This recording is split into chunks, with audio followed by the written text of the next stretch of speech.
आता पाहूयात आणखीनही महत्त्वाच्या 25 बातम्या। बेळगावातील दुर्मिळ हेमाडपंथी विठ्ठल मंदिर पाणी आटल्याने तब्बल 46 वर्षांनी हे मंदिर पाण्याबाहेर। 1111 बोटाचे ठसे उमटवत साकारली विठ्ठलाची प्रतिकृती। कल्याणमधील दिनेश गुप्ता यावलियानं साकारली विठ्ठलाची प्रतिकृती। पुण्यामधील प्रतिपंढरपूर मंदिरातही गर्दी, भाविकांची सकाळपासून दर्शनासाठी मोठी रांग, पोलिसांचा देखील मोठा बंदोबस्त। बोरिवलीमधील हरीश पाटील या कलाकारांना नारळाच्या करवंटीपासून साकारली विठ्ठलाची प्रतिमा। हरीश पाटील यांच्या कलेचं सर्वत्र कौतुक। तुळजाभवानी मातेच्या सिंहासन पूजेची 21 जुलैपासून नोंदणी होणार, भाविकांनी ऑनलाईन नोंदणी करून लाभ घेण्याचं मंदिर संस्थानाचं आवाहन। अकोल्यामधल्या 320 वर्ष पुरातन विठ्ठल रुक्मिणी मंदिरामध्ये पहाटे महापूजा संपन्न, मोठ्या संख्येनं भाविकांची विठ्ठल रुक्मिणी मंदिरामध्ये गर्दी।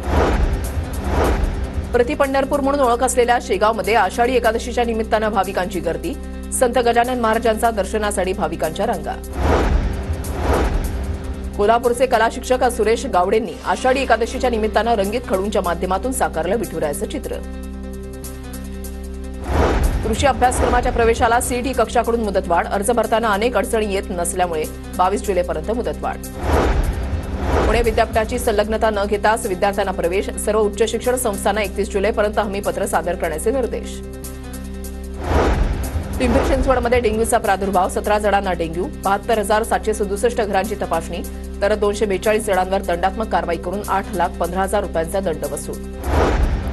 राज्यामधल्या 146 रस्त्यांसाठी 28,500 कोटींच्या कर्जाला मान्यता, प्रकल्पांची कामं लवकरच सुरू होण्याची शक्यता। गेल्या 1.5 वर्षापासून मुंबईसह महामुंबईमध्ये घरांच्या विक्रीमध्ये विक्रमी वाढ, घरांच्या किमती सरासरी 94 लाख रुपयांपर्यंत, शहरांच्या किमतीमध्ये 10% वाढ। मुंबईतील संजय गांधी राष्ट्रीय उद्यानामधील प्राण्यांचे पालकत्व घेता येणार, सिंहाचे वर्षभराचं पालकत्व मिळण्यासाठी साधारणतः 3 लाख तर बिबट्यासाठी 1.5 लाख रुपये मोजावे लागणार। पुण्यामधल्या चांदणी चौकामध्ये शिवरायांचा पुतळा उभारला जाणार, शहर सुधारणा समितीकडून मान्यता।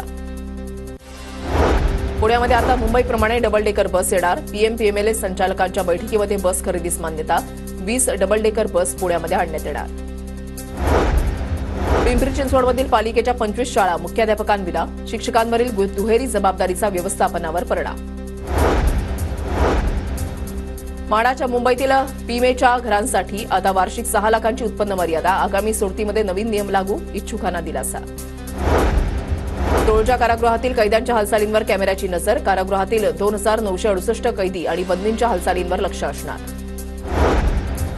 मुंबईतील थकबाकीदारांच्या पालिकेनं 702 कोटींच्या 565 मालमत्ता केल्या जप्त, मालमत्ता कराची थकबाकी भरण्यासाठी 25 मे होती अंतिम मुदत। पुण्याच्या घोडेगावमध्ये रानभाज्यांना नागरिकांची पसंती, पौष्टिक आणि औषधी गुणधर्म असल्यानं नागरिकांकडून रानभाज्यांची खरेदी।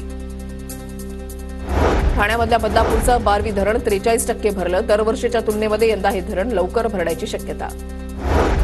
ठाणेकरांवर स्वाईन फ्लूचं संकट, 15 दिवसामध्ये 113 रुग्ण, आरोग्य विभागाकडून 19 बेडचा विशेष कक्ष तयार, आरोग्य यंत्रणा सतर्क।